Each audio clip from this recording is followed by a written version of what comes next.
Well, the Film Society's been running for a couple of years, and we sort of thought that it was running pretty well, and we thought, what can we do to generate more creativity within the community? So we're not just interested in showing films, we want people to be engaged in the creative process. Kate came up to interview me for something related to work, and I was telling her about the project and how much we wanted to get kids involved, and she said that Sam might be interested, and I was so excited.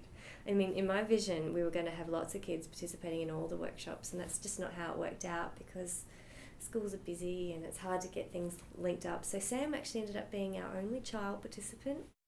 Our story is really simple, and it's supposed to be fun. It's about everyday life in a place called Lego Bull, and our two characters that live in the house, Barb and Dave. The storyline is basically that every day turns into chaos when it's interrupted by gigantic creatures, which are actually chooks.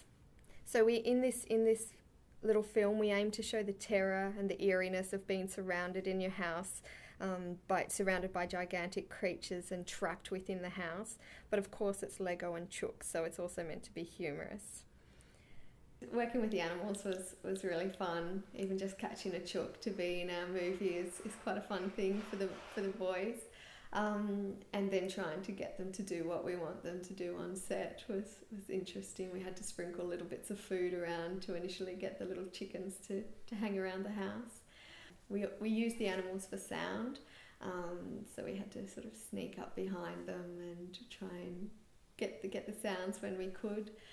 Our dog features in there. She was quite easy to make some noises for us, but capturing the rooster was a little bit harder.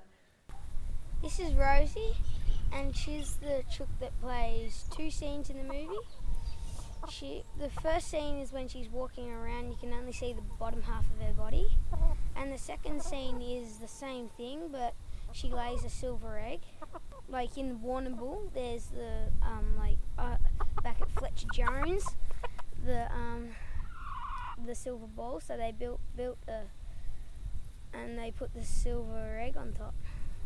So yeah, that's what Rosie played in the movie. So we used two main techniques for filming in this: the stop motion using the iPad and the iPod. And then also using the GoPro for footage of the chickens. Sam had a number of different roles while we were working on the film. He worked on building the set and painting the background, setting up. I also tried to get him to help me set up all of the technical things, like making sure that the iPad was up and the lighting was all ready to go. And also moving the different Lego parts while we were taking the stop motion. Sam was also involved in the sound effects and the writing of the titles and our credits. And throughout the process, I guess, talking with him about the story as the story developed, and then, bits got cut and all of that sort of thing. So he played a part in figuring all of that out as we went along. So it was challenging sometimes to try and keep Sam interested in the process.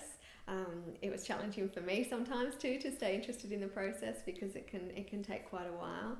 I tried not to have high expectations, and I wanted him to, just enjoy the fun parts of it. I think the best part was when